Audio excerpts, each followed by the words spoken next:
የእግዚአብሔር ፍቅር ቸ በሚለው የስብከት ርዕስ ስር የእግዚአብሔርን ቃል አብረን ለማጥናት ጥቂት ጊዜ ወስደን እናጥና።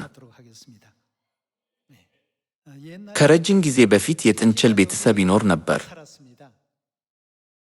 ሕፃኑ ጥንቸል አቀላጥፎ የሚናገርበትና በጣም የሚያምርና ውብ የሚመስልበት ዕድሜ ላይ ደርሷል።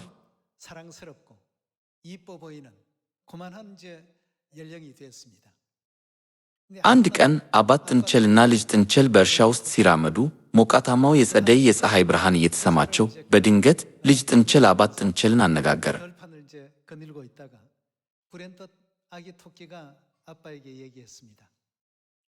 አባዬ በጣም ትወደኛለህ? በእርግጥ በጣም እወድሃለሁ። ታዲያ ይህን ያህል ትወደኛለህ? እጆቹን በሰፊው ዘርግቶ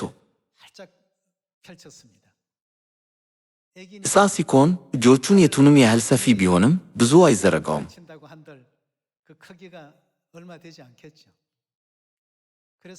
ስለዚህ ከዚህም በላይ እወድሃለሁ ከሲል አባትየው ለሕፃኑ ጥንቸል በሚገርም ሁኔታ እጆቹን በሰፊው ዘረጋ።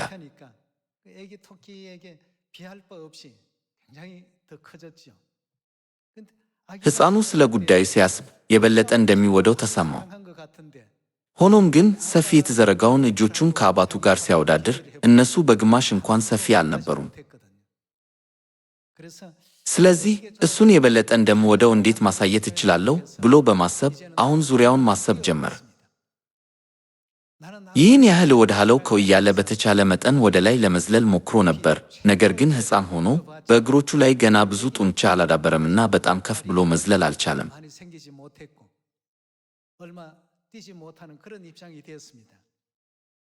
አባዬ ምን ያህል ትወደኛለህ ብሎ ጠየቀ። አባትየው ጥንቸል ይህን ያህል እወድሃለሁ እያለ ወደ ላይና ወደ ታች መዝለል ጀመረ። ጆሮዎቹ የዛፍ ቅርንጫፎችን መንካት ይችሉ ነበር።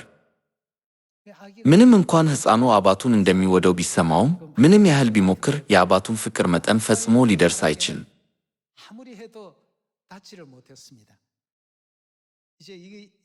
በዚህች አጭር ታሪክ ለሁላችሁም ማስተላለፍ የምፈልገው የቱንም ያህል እግዚአብሔርን ብንወደው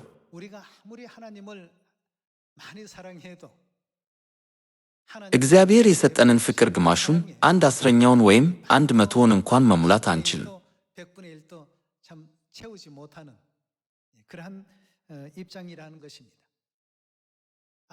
በልጆች መጽሐፍ ውስጥ እንደዚህ ያለ ታሪክ አጋጥሞኝ ነበር።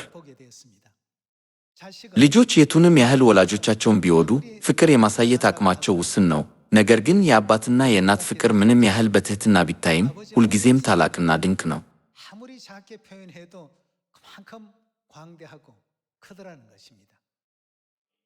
ይህ ማለት የፍቅራቸውን ከፍታ ማወዳደር ወይም የፍቅራቸውን ስፋቶች ማወዳደር አይችሉም ማለት ነው።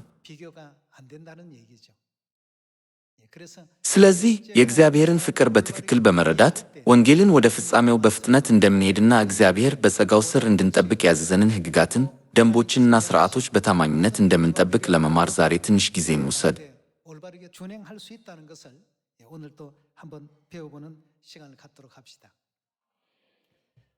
በዚህ ዘመን አንድ ሰው የእግዚአብሔርን ፍቅር በትክክል ካልተረዳና ወደ ቤተ ክርስቲያን ቢሄድ፣ ቢሰብክ ወይም በወንጌል ተግባራት ላይ ቢሳተፍ በድካም ረጅም ጊዜ ሊቆይ አይችልም።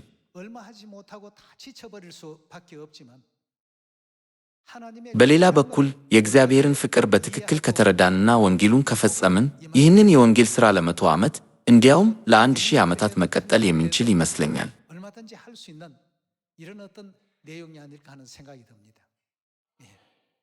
ያለበለዚያ ለራሳችን ደስታና እርካታ ብቻ የተሰበከ ወንጌል ይሆናል። እግዚአብሔር የሚፈልገውን የእውነተኛውን ወንጌል ትርጉም ሳንረዳ ዝም ብለን ስንፈጽም ያኔ ድካም ቶሎ መግባቱ የማይቀር ነው። ወደ ድካም ይመራናል፣ ችግሮች ያጋጥሙናል እና ደስታ ማጣት ያጋጥመናል።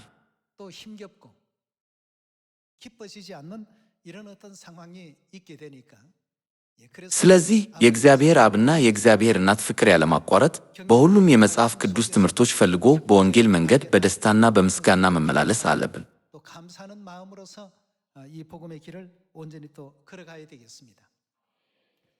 ወደ ዮሐንስ መጽሐፍ ምዕራፍ 3 ቁጥር 16 በመመለስ ስለ እግዚአብሔር ፍቅር እናጥና። ምዕራፍ 3 ቁጥር 16 እንመልከት። በእርሱ የሚያምን ሁሉ የዘላለም ሕይወት እንዲኖረው እንጂ እንዳይጠፋ እግዚአብሔር አንድያ ልጁን እስከ መስጠት ድረስ ዓለምን እንዲሁ ወዷልና።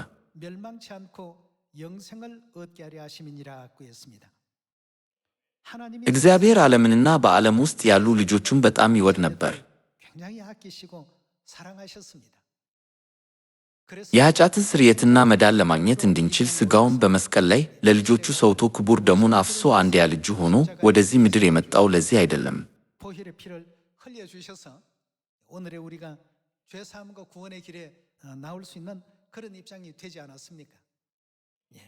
ስለዚህ በዮሐንስ ምዕራፍ 3 ላይ የተሰጠው ትምህርት እግዚአብሔር በዓለም ያሉትን ሕዝቡን ልጆቹን እንደሚንከባከብና እንደሚወድ ነው።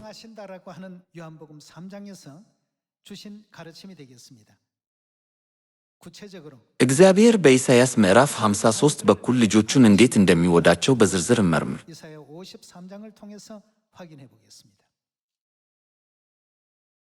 የኢሳይያስን መጽሐፍ ምዕራፍ 53 ቁጥር 1 እንመልከት።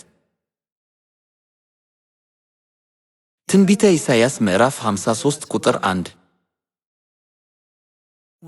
የሰማነውን ነገር ማን አመነ? የእግዚአብሔርስ ክንድ ለማን ተገለጠ? በፊቱ እንደ ቡቃያ ከደረቅም መሬት እንደወጣ ሥር በቀለ።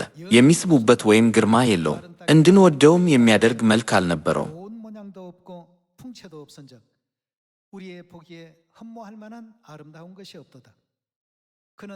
በሰዎች የተናቀና የተጠላ የሕማም ሰውና ሥቃይ ያልተለየው ነበር። ሰዎች ፊታቸውን እንደሚያዞሩበት ገነት የተናቀ ነበር፣ እኛም አላከበር ነው።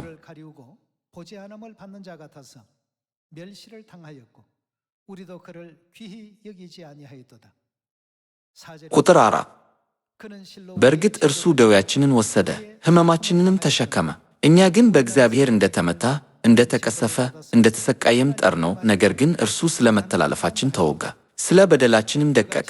በእርሱ ላይ የወደቀው ቅጣት ለእኛ ሰላም አመጣልን፣ በእርሱም ስለ እኛ ተፈወስን።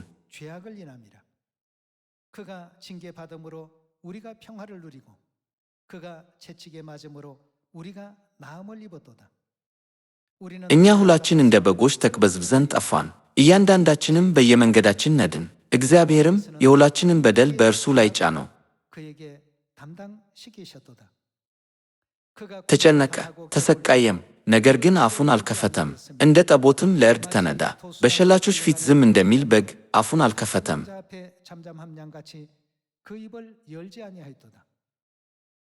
በማስጨነቅና በፍርድ ተወሰደ።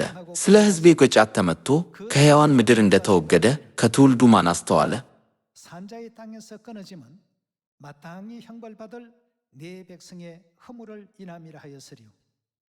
በአፉ ተንል ሳይገኝበት ምንም ወንጀል ሳይሠራ አሟሟቱ ከክፉዎች መቃብሩም ከባለጠጎች ጋር ሆነ።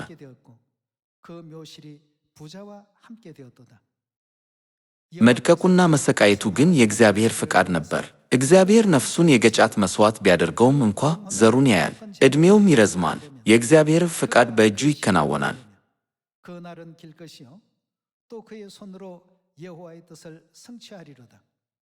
ከነፍሱ ሥቃይ በኋላ የሕይወት ብርሃን ያያል፣ ደስም ይለዋል። ጻድቅ ባሪያዬ በእውቀቱ ብዙዎቹን ያጸድቃል፣ መተላለፋቸውንም ይሸከማል።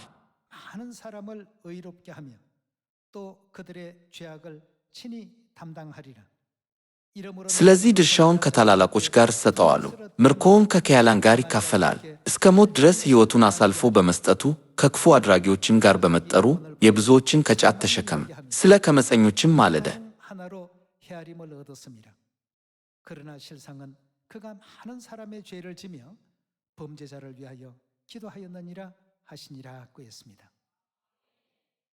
እዚህ ላይ እግዚአብሔር ስለ መተላለፋችን የተወጋበት ስለ በደላችንም ስለ ልጆቹ ሲል የደቀቀበት ትዕይንት በነቢዩ ኢሳይያስ ትንቢት ውስጥ ተገልጧል።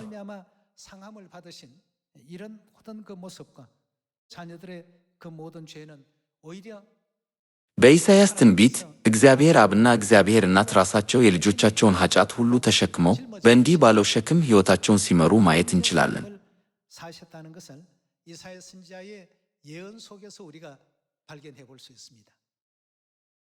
ማንም ይህንን አላስተማረንም ወይም ይህንን አልነገረንም። ነገር ግን ከዚህ አንጻር እግዚአብሔር ልጆቹን ሁሉ ለመምራትና ለማዳን ጥረት አድርጓል። 이끄시고 또 살리시기 위해서 애쓰셨다는 것입니다. መጽሐፍ ቅዱስ እርሱ ራሱ ኃጢአታችንን ሁሉ እንደተሸከመ ይናገራል። በመጽሐፍ ቅዱስ ውስጥ ብዙ ትእዛዛት አሉ። ነገር ግን ከሁሉ የሚበልጠው ትእዛዝ ምን ይላል? 뭐라고 했습니까?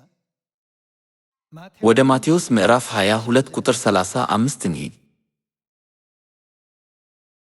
ምዕራፍ 22 ቁጥር 35 ከነርሱም አንድ የኦሪት ሕግ አዋቂ ሊፈትነው ፈልጎ እንዲህ አለው፣ መምህር ሆይ ከሕግ ሁሉ የሚበልጠው የትኛው ትእዛዝ ነው? እርሱም እንዲህ አለው፣ ጌታ አምላክህን በፍጹም ልብህ፣ በፍጹም ነፍስህ፣ በፍጹም ሐሳብህ ውደድ። ይህ የመጀመሪያውና ከሁሉ የሚበልጠው ትእዛዝ ነው። 사랑하라 하셨으니 이것이 크고 첫째 되는 계명이라고 이렇게 알려주셨습니다. 하나님께서 እግዚአብሔር ከሰጠን ጋር ሲነጻጸር ምንም ያህል እጆቻችንን ብንዘረጋ የፍቅሩን ስፋት መድረስ አንችልም። 찢고 벌리더라도 그 사랑의 넓이에 도달할 수가 없습니다. 또 우리가 እግዚአብሔር ከሰጠን ጋር ሲነጻጸር ፍቅራችንን ለመግለጽ ምንም ያህል ከፍታ ብንዘል ወደ እግዚአብሔር ፍቅር ከፍታ መቅረብ አንችልም። 하나님께서 뛰시는 그 사랑에 근처도 갈 수 없는 이와 같은 입장이기 때문에 우리 모든 እግዚአብሔር በመከራ ውስጥ እንኳን እኮ አስጨናቂ ነው ወይም እኮ አስቸጋሪ ነው ብሎ ሳይናገር ኃጢአታችንንና በደላችንን ሁሉ ተሸከመ። 아니하시고 또 힘들어도 힘들다 말씀하지 아니하시고 우리 자녀들 እግዚአብሔር ሁሉንም ነገር ያፈሰሰው ልጆቹን ከኃጢአታቸው ለማዳን ብቻ ነው። 에만 하나님께서 모든 것을 다 쏟으셨습니다. 마태복음 እንግዲያው 22장에 ማቴዎስ ምዕራፍ 22 ምን እንድናደርግ ይነግረናል? 마음을 ጌታ አምላክህን በፍጹም ልብህ፣ በፍጹም ነፍስህ፣ በፍጹም ሐሳብህ ውደድ። ይህ የመጀመሪያውና ከሁሉ የሚበልጠው ትእዛዝ ነው። 이것이 모든 계명 가운데 제일 큰 계명입니다. 물론 እርግጥ ነው በዚህ ታላቅ ትእዛዝ ውስጥ በአዲስ ኪዳን ፋሲካ ውስጥ የሥጋውና የደሙ ፍቺም አለ። 내재되어 있겠습니다만 무엇보다 ከሁሉም በላይ የአባትንና የእናትን ፍቅር በትክክል ተረድተንና በእነሱ ላይ እምነት በማሳየት ወንጌልን መፈጸም አለብን። 믿음을 가지셔야 온전한 어떤 믿음 가운데 우리가 행할 수가 있는 것이죠.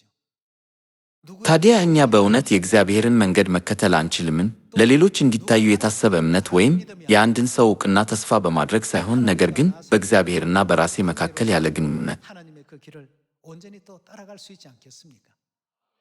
예, 성경이 መጽሐፍ ቅዱስ ከእግዚአብሔር አምላክህን ውደድ ይህች ፊተኛይቱና ታላቂቱ ትእዛዝ ናት በማለት ያስተምረናል።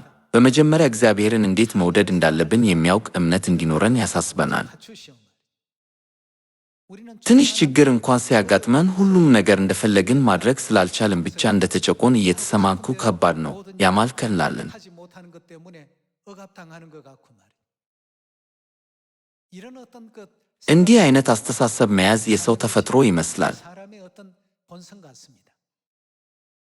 그러나 하나님 ነገር ግን እግዚአብሔር በእኛ ምክንያት የሚፈልገውን ሁሉ ከማድረግ ራሱን እንደከለከለና ሕይወቱን በሙሉ ልጆቹን ለማዳን መሰጠቱን ከግምት ውስጥ በማስገባት በመስቀል ላይ ከፈሰሰው ክቡር ደም አንጻር ብቻ የአባትና የእናትን ወሰን የለሽ መሥዋዕትነትና ፍቅር ብቻ መረዳት አለብን። 예, 아버지 어머니의 그 가히 없는 희생과 사랑을 그냥 십자가에서 흘리신 보혈의 피 정도로만 이해해서는 안 되겠습니다. 예. 그보다도 ዛሬ ያለነውና የአዲሱ ኪዳን እውነትም በሚበልጥ መሥዋዕትነት እንደተወለደ ልናስብበት ይገባል። 진리가 탄생되었다는 것을 생각할 때 우리가 በፍጹም ልባችን በፍጹም ሐሳባችንና በፍጹም ነፍሳችን አብንና እናትን ብንወድም እግዚአብሔር ሁልጊዜ ከእኛ በሚበልጥ ፍቅርና ለእግዚአብሔር ካለን ፍቅር ከፍ ባለ ፍቅር ያዘናል። 언제나 우리를 대하시고 우리가 하나님을 향한 그 사랑보다도 더 높은 사랑으로서 ይህንን መቼም እንደማንረሳው ሁላችንም ማረጋገጥ አለብን። 잊지 않는 모두가 되셔야 되겠죠. 그 하늘 የሰማያዊ ወላጆቻችንን ፍቅር በተሟላ ሁኔታ ስንረዳ የቀድሞ አቋማችንን አናገኝም። 다시 되찾지 않습니까? 고린도서 በአንደኛ ቆሮንቶስ ምዕራፍ 15 በመጨረሻው ሰዓት ምን እንደሚሆን ይናገራል። 다 ሁላችንም በቅጽበት እንለወጣለን። 우리 የሚሞተው ሰውነታችን በድንገት ወደማይሞት አካል የሚቀየርበት ክቡር ቀን በፍጥነት መምጣት አለበት እና በዚህ ውስጥ በጣም ወሳኙ ነገር የእግዚአብሔርን ፍቅር በትክክል መገንዘብና በትክክል መረዳት ነው። 올바르게 깨닫고 이해해서 በአብ መንገድ እንድንሄድና የእናትን መንገድ እንድንለማመድ እግዚአብሔር የመስበክ ተልእኮ ሰጥቶናል አይደል? 우리에게 주신 것 아니겠습니까? 지금 በዓለም ዙሪያ ያሉ ቅዱሳን ሁሉ ይህንን ሥራ በትጋት እያከናወኑ ነው። 그렇게 하고 있습니다. 육적인 በጣም ምቹ በሆኑ አካባቢዎችም ሆነ ብዙም ምቹ ባልሆኑ አካባቢዎች የሁሉም ሰው ሁኔታና ቦታ ይለያያል። ነገር ግን በግሌ ይበልጥ ፈታኝ በሆኑ ቦታዎች ወንጌልን የሚሰብኩ ሰዎች የእግዚአብሔርን ፍቅር ሊሰማቸው እንደሚችል አምናለሁ። 분들이 하나님의 그 사랑을 많이 좀 느낄 수 있다라고 개인적으로 그렇게 생각이 됩니다.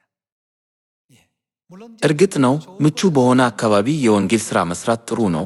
ነገር ግን ይበልጥ አስቸጋሪ በሆኑ ሁኔታዎች ውስጥ የወንጌል ሥራ ስንሰራ በመጀመሪያዎቹ ጊዜያት የአብን መሥዋዕትነትና የእናትን መከራ ሙሉ በሙሉ መማርና ማድነቅ እንችላለን።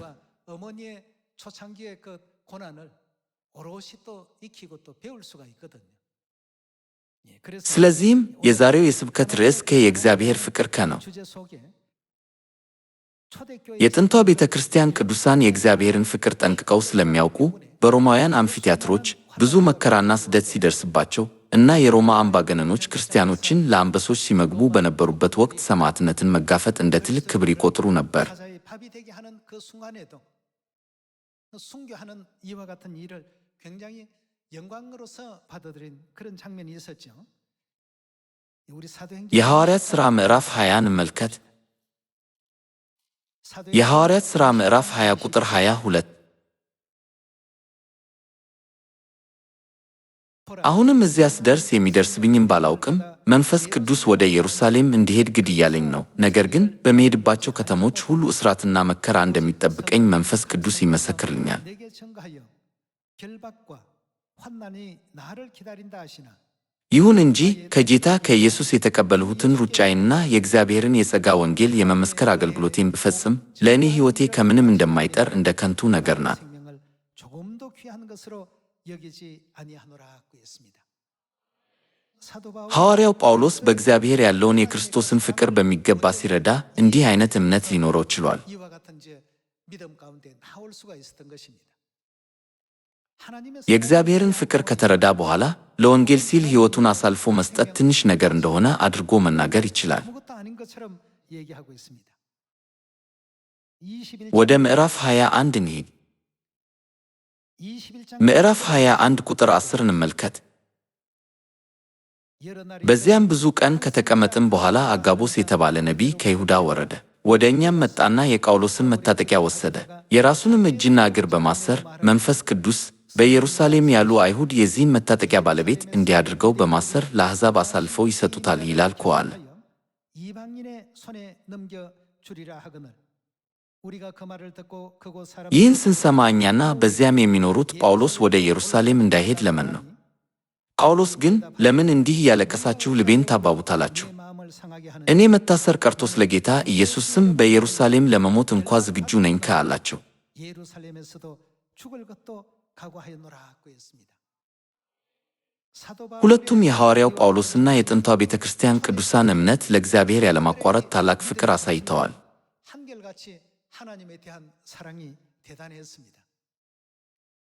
그 예수 믿는 በኢየሱስ በማመናቸው ብቻ በአገር አቀፍ ደረጃ የተለያዩ ቅጣቶች ይደርስባቸው ነበር። ከእነዚህም መካከል እንደ ሰው ሻማ መዋልድ ጨምሮ እንዲህ ያለውን ቅጣት ለማስወገድ ምንም አይነት ፍላጎት አልነበራቸውም። 형벌과 체벌을 구차스럽게 면할 ይልቁንም 생각이 እግዚአብሔር ለእኛ የሰጠን ፍቅር ምንኛ ታላቅ ነው እኮ አሉ። 사랑이 얼마나 큰데 그리스도를 በክርስቶስ ቃል የተገባለትን የእግዚአብሔር መንግሥት ተስፋ ነበራቸው።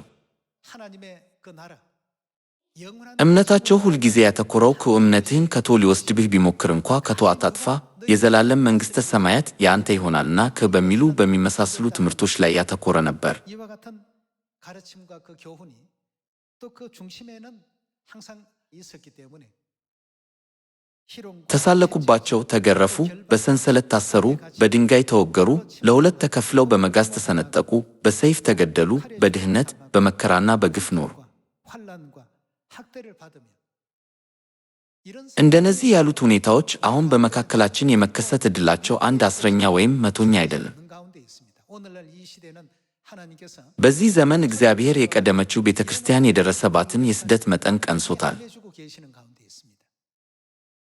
그런 በእንደዚህ አይነት ሁኔታዎች ውስጥ እንኳን እግዚአብሔር ለነርሱ የሰጣቸውን ፍቅር በየቀኑ ስለሚያስታውሱና ስለተሰማቸው እምነታቸው ሳይሰበር ቆይተዋል። 사랑을 날마다 되새기고 느끼고 이렇게 또 살다가 보니까 아무리 ስለዚህ የቱንም ያህል ስደትና መከራ ቢደርስባቸውም ወደ እግዚአብሔር ያላቸውን የእምነት መንገድ ፈጽሞ ሊተጉ አይችሉም። 결단코 중단할 수가 없었던 것입니다. 예. የቀደመችው ቤተ ክርስቲያን ሁኔታና ጊዜ ጠለቅ ብለን እንመልከት። 좀 더 봅시다.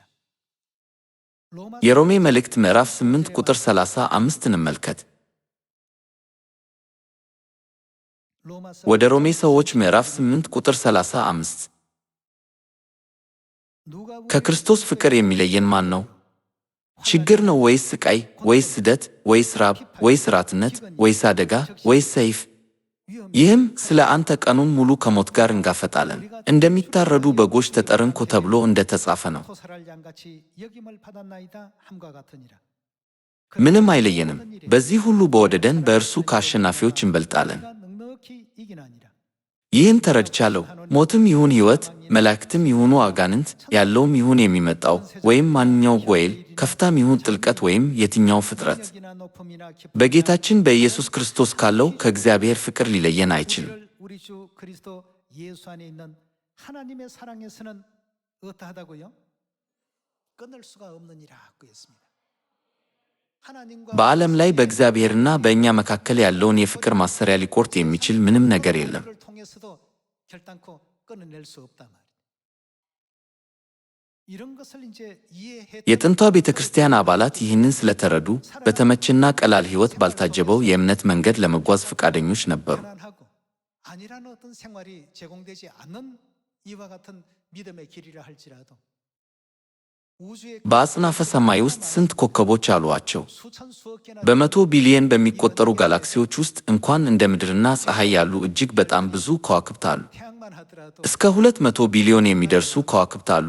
ይህም የምድር መኖርን ቀላል እንዲሆን ያደርገዋል። 별들이 존재하게 된다고 하는데 그 안에서도 지구라고 하는 존재는 보잘것없는 존재인데 여기까지 ሆኖም ሰማያዊ አባትና ሰማያዊ እናት ወደዚህ ምድር መጥተውልናል። 오셨다는 것 መምጣታቸው በሚያስደንቅ ሁኔታ በትሕትና በአመስጋኝነት የተሞላ ነው። 감지덕지입니다. 이런 것을 የጥንቷ ቤተ ክርስቲያን ቅዱሳን በዓለም ውስጥ ምንም ነገር ከክርስቶስ ፍቅር ሊለያቸው እንደማይችል ተረዱ።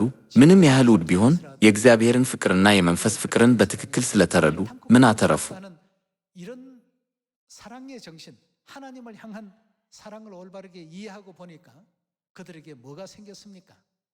믿음이 እምነት አገኙ። ሌላ ምን አተረፉ? 뭐가 생겼습니까? መንግሥተ ሰማያትን ተስፋ አደረጉ። 하나님을 እግዚአብሔርን መውደድ አለብን። ለእግዚአብሔር ፍቅር ከሌለን እምነታችን አያድግም፣ ተስፋም ሊኖረን አይችልም። 잘할 수 없고 소망도 생겨날 수가 없습니다. 그래서 ስለዚህ ጌታ አምላካችንን እንዴት መውደድ አለብን? 순간 성품을 በፍጹም ልባችን፣ በፍጹም ነፍሳችን፣ በፍጹም ሐሳብ መውደድ። 사랑하라. 이것이 ኢየሱስም ይህች ታላቂቱና ፊተኛይቱ ትእዛዝ ናት ብሏል። 하나님 እግዚአብሔር የሰጠን ፍቅር በውስጣችን ከሌለና ካልተረዳን በዚህ የእምነት መንገድ መሄድ አንችልም። 이해가 되지 아니하면 결단코 이런 믿음의 길 걸어가지 못하죠. 가룟유다 እንደ አስቆሮቱ ይሁዳ በመሃል መንገድ አሳልፈን እንሰጣለን ወይም የወንጌል መንገድን እስከ መጨረሻው ድረስ ማጠናቀቅ ተስኖን ወደ ዓለም እንሸሻለን። መጨረሻችን በእንደዚህ አይነት የሞኝ እምነት ወጥመድ ውስጥ መውደቅ ብቻ ነው። 믿음의 소유자들이 될 수밖에 없습니다. 하늘나라의 ምንም እንኳን እግዚአብሔር በሰማይ እውነተኛ ሰላማዊ ሕይወት ማግኘት ይችል የነበረ ቢሆንም ወደዚህ ምድር መጥቶ የሥጋን ድንኳን ለበሰ። ይህ የሚያሳየው ለእኛ ሲል ለመሰቃየት ያለውን ቁርጥ ውሳኔ ነው። 고생을 각오하신 것입니다. 세상 የዓለም ሰዎች ፌዝ፣ ንቀትና ስም ማጥፋት ቢደርስባቸውም አባትና እናት እስከ መጨረሻው እኛን ለመጠበቅ ወሰኑ። 끝까지 우리 자녀들을 보호하시겠다는 아버지 የጥንቷ ቤተ ክርስቲያን ቅዱሳን ሕልውናቸው የተቻለው በቅዱስ መሥዋዕታቸውና በፍቅራቸው እንደሆነ ተረዱ። 우리가 있게 되었군 하는 사실을 초대교회 ዓለም የማይገባውን እምነት ሊይዙ የቻሉት በዚህ ዕውቀት ነው። 감당치 못한 믿음을 가질 수가 있었습니다. 오늘날 በዚህ ዘመንም በሰማርያና እስከ ምድር ዳርቻ ድረስ ወንጌልን እንድንሰብክ ከእግዚአብሔር ታላቅ ተልእኮ አግኝተናል። 큰 사명을 받았습니다. 사도 ቀደም ሲል በሐዋርያት ሥራ መጽሐፍ ላይ እንደተመለከትነው ሐዋርያው ጳውሎስ የእግዚአብሔርን ተልእኮ ሙሉ በሙሉ በመፈጸሙ ሕይወቱን እንደ ቀላል ነገር አድርጎ ይመለከተው ነበር። 얘기했다고 좀 전에 우리 사도행전에서 그 내용을 우리가 살폈습니다. 누가 우리를 ከክርስቶስ ፍቅር ማን ይለየናል? 세상에 በዚህ ዓለም ከክርስቶስ ፍቅር የሚለየን ምንም ነገር እንደሌለ ሐዋርያው ጳውሎስ አበክሮ ተናግሯል። 하나님께서 우리에게 베풀어 እግዚአብሔር የሰጠንን ይህን የመሰለ ግዙፍና ጥልቅ ፍቅር መተው ወይም ምንም እንዳልሆን አድርገን እንድንመለከተው ሐሳብ ማቅረብ ምን ያህል የማይታሰብ እንደሆነ ተናግሯል። 없는 것처럼 말살시기를 하다니 있을 수가 없는 일이라는 것이죠. 이랬기 때문에 በዚህም ምክንያት ሐዋርያትና ነቢያት ከቀድሞ ቤተ ክርስቲያን ከሚገኙት ቅዱሳን ሁሉ ጋር ማንኛውንም ማኅበራዊ ጉዳቶች ወይም አደጋዎች አልፈሩም። 불이익의 위험 가운데서도 조금도 그런 것을 두려워하지 않았습니다. 하나님의 사랑을 የእግዚአብሔርን ፍቅር ካልተረዳን በቀላሉ ተስፋ መቁረጥ እንችላለን። 쉽게 자꾸 포기됩니다. 아버지 어머니께서 አባትና እናት ምን እንዳደረጉልን ካላወቅን 알지 못하는 가운데 그냥 오늘 ዛሬ ቅዳሜ ስለሆነ ወደ ቤተ ክርስቲያን መሄድ አለብኝ ብለን ብቻ እናስብና የምንሄደው ለመዳንና ለኃጢአት ይቅርታ ሳይሆን የመሪዎቻችንን ፊት ለማየት ነው። 얼굴을 봐서 이건 ይህ በጣም የተሳሳተ አቅጣጫ ነው ብዬ አምናለሁ። 하나님의 የእግዚአብሔር ፍቅር እንዳለን በመተማመን እግዚአብሔር እየመራን ያለው እንዴት ነው ብለን ራሳችንን መጠየቅ አለብን። 또 우리 ወደዚህ ምድር ለመምጣት በሰማይ ያለውን የተወው ምን አይነት ክብር ነው? 이 땅에 오신 ለኃጢአታችን ማስተስረያ በየትኛው የመሥዋዕት መንገድ ተራመደ? 속죄의 그 길을 희생의 길을 걸어가셨는가? 이런 것을 በሮሜ ምዕራፍ 8 ላይ እንደተገለጸው እነዚህን ነገሮች አንድ በአንድ እንመልከታቸው። ከፍታም ይሁን ጥልቀት ወይም የትኛውም ፍጥረት በጌታችን በኢየሱስ ክርስቶስ ካለው ከእግዚአብሔር ፍቅር ሊለየን አይችልም። 피조물이라도 우리를 우리 주 그리스도 예수 안에 있는 하나님의 사랑에서는 결단코 끊을 수 없다. 그 어떤 ምንም አይነት ፈተና፣ መከራ ወይም ስደት ቢመጣብን ሁልጊዜ የእግዚአብሔር ፍቅር የምናስታውስ ከሆነ ሁላችንንም ወደ ዘላለማዊ ሰማያዊ እናት ሀገራችን ሊመራን ቃል ገብቷል። 영원한 천국 고향으로 다 돌아오게끔 이렇게 인도하신다고 하셨습니다. 그 모든 አዲሱ ኪዳን እነዚህ ሁሉ ትምህርቶች የተካተቱበት አይደለም? 아니겠습니까? 예, 새 언약 በአዲሱ ኪዳን እውነት የእግዚአብሔርን ፍቅር የሚያሳይ የመሥዋዕት ደም አለ። እናም የክርስቶስ ሥጋ በውስጡ ገብቷል። 그리스도의 끝 살이 그 속에 녹아 있습니다. 살을 떼어 우리 ልጆቹን በሥጋውና በደሙ የሚያድነው ፍቅር በአዲስ ኪዳን እውነት ውስጥ ስላለ እስከ ዓለም ፍጻሜ ድረስ ትእዛዛቱን፣ ሥርዓቱንና ሕጎቹን ልንከተለውና በታማኝነት ልንጠብቅ ይገባናል። 율례와 규례와 법도를 세상 끝날까지 더 소중하게 잘 지켜야 되겠고 በአዲሱ ኪዳን ውስጥ ላለው ታላቅ የእግዚአብሔር ፍቅር ሁልጊዜ አመስጋኝ ልቦና ይኑረንና ወደዚህ ግንዛቤ እንምጣ። ሮሜ ምዕራፍ 8 ላይ እንደተጻፈው 장의 말씀과 같이 그리스도의 사랑 안에서 በፍጹም በዓለም ከክርስቶስ ፍቅር የሚለየን ምንም ነገር የለም። 끊을 수 없다라는 이런 제 깨달음이 이제 우리에게 있어야 되겠습니다. 우리를 ወደዚች ምድር ለመምጣት እግዚአብሔር ምን ያህል መውደድና ልንከተለው ይገባል? 땅까지 오셨을까? ለ1500 የብሉይ ኪዳን ታሪክ ውስጥ እግዚአብሔር ብዙ ጊዜ መሥዋዕት የሆነው ለምንድን ነው? 희생의 어떤 제물이 되어 주셨을까? አዲሱ ኪዳን የተቋቋመው በእነዚህ በርካታ መሥዋዕቶች የተነሳ ነው። 새 언약이 탄생할 ሁላችሁም አዲሱ ኪዳን ምንም ከሌለበት ከባዶ አልተፈጠረም። 그냥 ይህ እንጀራ ሥጋዬ ነው፣ ይህም ጽዋ የአዲስ ኪዳን ደሜ ነው በሚሉት ቃላት አንድ ቀን በማርቆስ ሰገነት ውስጥ በድንገት የተፈጠረ አልነበረም። 만들어진 것 아닙니다. 육적으로 보면 ከሥጋዊ እይታ አንጻር እንደዛ ሊመስል ይችላል። ነገር ግን በመንፈሳዊው ዓለም አዲሱን ኪዳን ለመመስረት ሁኔታዎች በመጨረሻ በእግዚአብሔር ስፍር ቁጥር በሌላቸው ስቃዮች፣ መሥዋዕቶችና በደሙ መፍሰስ ተሟልተዋል። 새 언약이라는 것을 세울 수 있는 조건을 이제 갖추시게 된 것입니다. 예, 우리가 이런 በብሉይ ኪዳን የነበሩትን የመሥዋዕቶች ሥርዓትና በአዲስ ኪዳን ሐዋርያት የፈጸሙትን የእምነት ሥራ ሁሉ ስናጤን እምነት ከእግዚአብሔር ፍጹም ፍቅር እንደወጣ እናያለን። እናም በዚህ እምነት መንግሥተ ሰማያትን ተስፋ ያደርጋሉ። 하나님에 대한 이와 같은 온전한 어떤 사랑 속에서 믿음이 존재하게 되었고 또 그 믿음을 통해서 천국에 대한 소망을 가질 수 있었다는 것을 우리가 또 생각할 때 주변의 어떤 ስለዚህም 비방과 በዙሪያችን ባሉ ማናቸውም ስድብ ወይም መሰናክሎች ምክንያት እምነታችን ከመቀዝቀዝ ይልቅ ለእግዚአብሔር ባለን ፍቅር በየቀኑ እየጠነከረ እንደሚሄድ ተስፋ አደርጋለሁ። 발로 더 자라날 수 있는 신앙이 다 되어 주시길 부탁드립니다. 우리의 ለእግዚአብሔር ያለን ፍቅር የቱንም ያህል ትልቅ ቢሆን ልክ እንደ ሕፃን ጥንቸል እጆቹን እንደዘረጋ ብቻ ሊሆን ይችላል። 밖에는 될 수가 없죠. 그리고 ለእግዚአብሔር ያለን ፍቅር የቱንም ያህል ከፍ ያለ ነው ብንልም ከሕፃን ጥንቸል ላይ ከፍታ መብለጥ አይችልም። 정도의 점프 밖에는 하나님을 향해서 더 할 수 있는 사랑이 없습니다. 그러나 ሆኖም 하나님께서는 እግዚአብሔር ታላቅ ፍቅሩን ቢሰጠንም ለማስመሰል አላሳየም። 안 하시고 나타내지 아니하시고 내가 너를 በየዕለቱ 사랑했다. ከእንዲህ ባለ መጠን እወድሃለሁ እኮ ካለ በፍቅሩ መጠንና መጠን ልንደነቅ እንችላለን። 우리는 그 사랑의 어떤 가지수와 크기에 짓눌려 버릴 수가 있을 것입니다. 아무 말 እግዚአብሔር ምንም ሳይናገር ዝም ብሎ ወደደን። 참이 우리를 아끼시고 사랑해 오신 하나님이십니다. 예, 그걸 ለአባትና ለእናት ምን እናድርግ ብለን ራሳችንን እየጠየቅን ይህንን ማወቃችንን መቀጠል አለብን። 것인가? 어떻게 እንዴት ደስታን ልናመጣላቸው እንችላለን? እና እንዴት ክብርን ልንሰጣቸው እንችላለን? 이 점을 እነዚህን ጥያቄዎች ሁልጊዜ በአእምሮችን ይዘን ወደ ተደሰትንበት የተከበረ ሁኔታ ለመለወጥ መጣር አለብን። 겸모될 수 있도록끔 노력하셔야 되겠습니다. 예, 그 ከእነዚህም መካከል በጣም አስፈላጊዎቹ የአባት ፍቅርና የእናት ፍቅር ናቸው። 사랑이라고 되어 있습니다. የአብን ፍቅርና የእናት ፍቅር በተገነዘብንበት ጊዜ ወደ መጀመሪያው ውብ ሁኔታችን ወደ ዘላለማዊ መላእክት መለወጥ እንችላለን። 원래의 어떤 그 아름다운 모습으로 변모될 수가 있습니다. 초대교회 እኔና እናንተ ከጥንቷ ቤተ ክርስቲያን ቅዱሳን 7 እጥፍ የበለጠ እምነት፣ ፍቅርና በተስፋ ዓለምን ለማዳን ግንባር ቀደም እንድንሆን ተስፋ በማድረግ 세계를 다 구원하는 일에 앞장설 수 있는 여러분과 제가 የዛሬውን ስብከት ልቋጭ። 드리면서 말씀 አመሰግናለሁ። 감사합니다.